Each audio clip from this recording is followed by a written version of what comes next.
You're listening to Flip Empire, the show committed to helping real estate entrepreneurs who want to build their empire without sacrificing their life. Your success and freedom starts now with your host, Alex Pardo.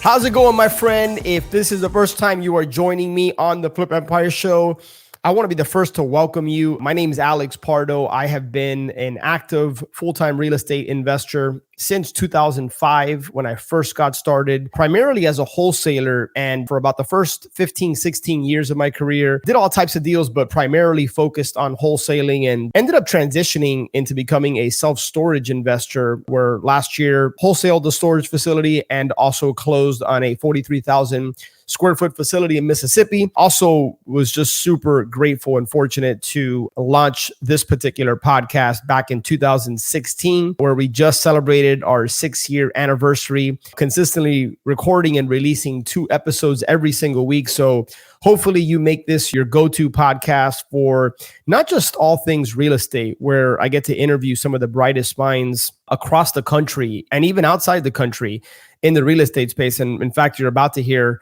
about somebody super successful who doesn't live in the United States. But this is a place where I hope you can come to not just tap into the X's and O's of a variety of niches and asset classes within real estate. But, sometimes I feel like the Flip Empire show, the title of this particular podcast, may be misleading because we cover so much more than just flipping. This is a lifestyle podcast. It's a podcast for entrepreneurs who are more interested in having the best quality life they can have and then using their business to support and enhance their desired lifestyle. We talk about personal development. We talk about family. I think one of the things that makes this particular podcast unique is the fact that I'm an open book. I speak from the heart. I share the losses as well as the victories. And I think you can learn from both. So with that being said, again, the show continues to grow. And so I just wanted to take a quick moment to recognize and to thank those of you who have recently come across this podcast, either through a friend or maybe you're just scrolling through it, scrolling through Apple Podcasts or some of the other platforms. I appreciate you joining. I trust that I can earn your respect and ultimately you become a subscriber and just tune in on a weekly basis. For the vets, for the Flip Empire community who's been with me from the jump, or those of you who have been listening for a while, I appreciate you more than you know. Thank you for those who have reached out with feedback on the last several episodes, where I kind of just opened up a bit about the experience in Punta Cana. For those of you who might not know or just maybe joining us, my friend and partner Steve Kavanaugh and I, we took a part of our Ascend Mastermind community to the Dominican Republic, where we stayed at an all-inclusive 5-star resort and got to mastermind. But what made it unique is that most everybody brought their family, brought their children, and we got to just connect and go deeper as a community. And with all the feedback that has come in on the last couple of episodes, I want to actually give you some tactical things that you can walk away with from a marketing and from an acquisitions perspective. And these are going to be short, sweet, and to the point. I don't want this to be a long episode. In fact, I'm intentionally trying to keep this one short and bite-sized so that you can just go ahead and easily and quickly implement. Now, there was a lot that came out of this particular mastermind. We talked about the state of the market, how to position yourself and your business to thrive. I want you to listen to the previous episode where we touched on some of that. But really, when it comes to marketing, there's an opportunity that I don't see very many people taking advantage of. And when I say taking advantage, I mean in a positive sense. Obviously, if you know me, we always need to operate with integrity. We always need to put others' interests before ours. Whether you're working with a seller, a buyer, a title company, it's got to be something that works for everybody, but you always want to do what you say you're going to do. Protect your word, protect your name and your reputation, because at the end of the day, that's what you have. You're a solutions provider. That was one of our core values in our wholesaling business was we're a solutions provider. We're always there to kind of be not just a house doctor, but figure out how to make sure that the seller walks away with what they're looking for. And sometimes that's not possible. And we're very direct and upfront with sellers about that. But, on that note, right now, there's a lot of uncertainty in the marketplace, right? We're in a rising interest rate environment. Just 2-3 months ago, we were looking at sub-3 interest rates. Today, we're looking at north of 6% in many cases. And many expect the market has already shifted. We're in an inflationary environment as well. And our sellers, we have to understand that they're the ones that watch the news, right? Hopefully, if you're listening to this podcast, you're probably not one that watches the news or plugs in all that much. If you do, I would encourage you to spend that time elsewhere, because the old adage of if it bleeds, it reads is more true today in media, and whether it's TV or otherwise, than it ever has been. And it just creates a bunch of fear mongers. So I don't spend 5 seconds watching the news. I get noteworthy news and news that actually matters to my economy elsewhere. But having said that, our sellers do watch the news. And so I want you to be aware, and I want you to be on the lookout for headlines and news clippings that spell and highlight doom and gloom. And what I want you to do is start leveraging some of those headlines, some of those fear-based news clippings.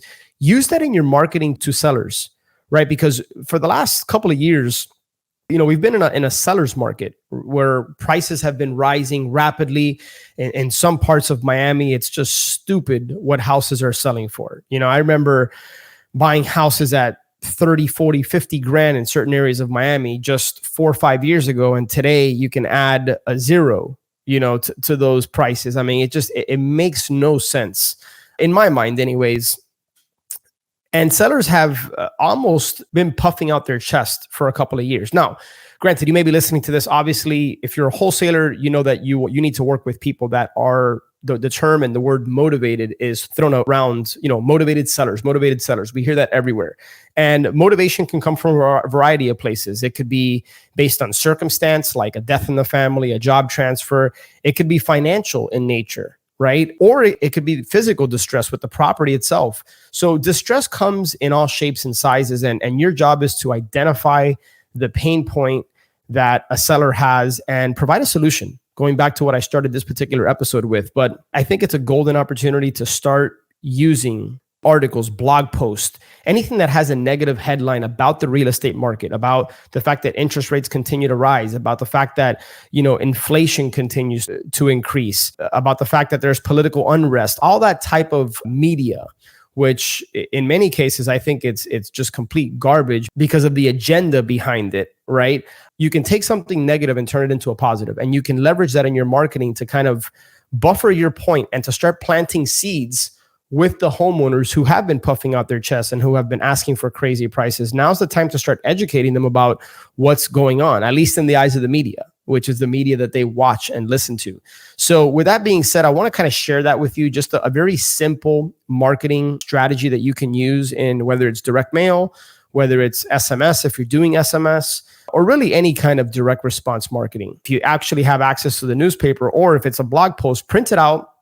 You can have somebody in your team make photocopies or whatever the case might be, include it in your direct mail piece.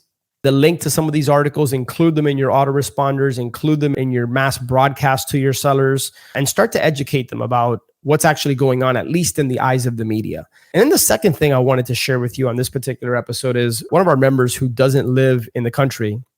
And I won't share too many details about him and his business, but he's got a 7-figure business. In fact, he did 7 figures in just 1 quarter recently.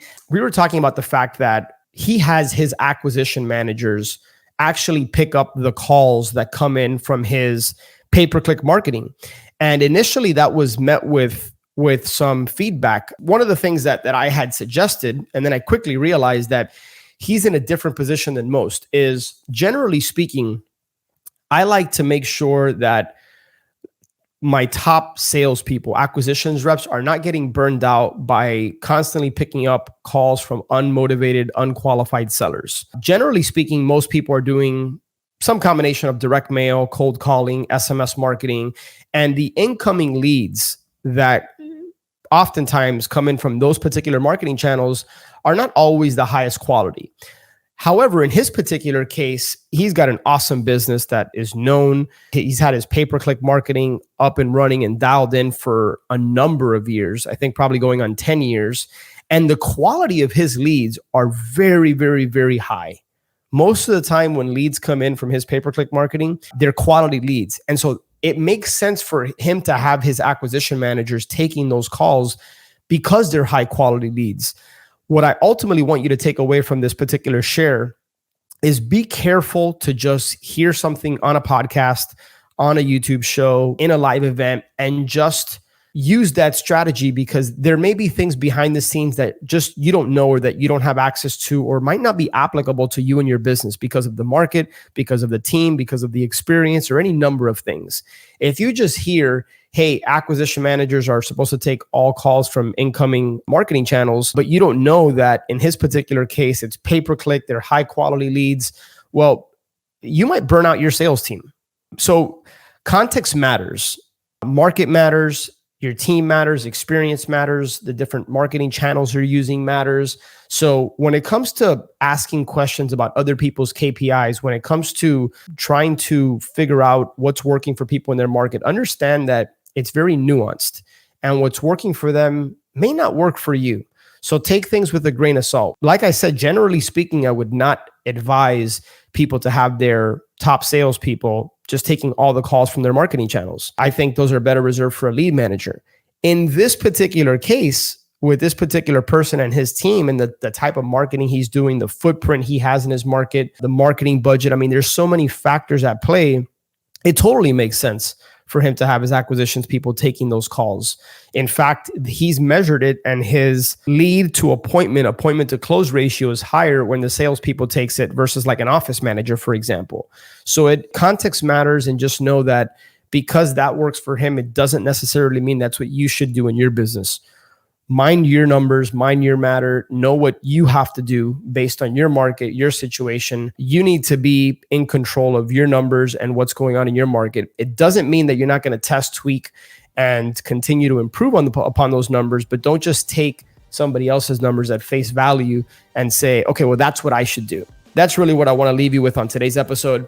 So appreciate all of the feedback I've gotten. Again, I encourage you to subscribe to the show. If you have any interest in connecting with myself and or Steve regarding Ascend, which is our mastermind community of just incredible people and their families, ascendyoursuccess.com. Would love to connect with you on that and see if it makes sense. Other than that, I'm going to go ahead and get back to time with the family, and I will talk to you soon, my friend. Have a great one. One last thing before you go, if you have been listening to the show for a while and or you have been getting value from the show, I would be 100% honored if you would share this show with a friend, or maybe share it with somebody that you think could benefit from this. It's my mission, it's my cause, it's my purpose through Flip Empire to impact and touch people's lives, to help people and in their businesses. So it would be an honor if you would be willing to share this episode. And one last thing, make sure that you're subscribed so that you get notified every Monday and Thursday when shows get released. I look forward to connecting with you on the next one. Until then, have a great day.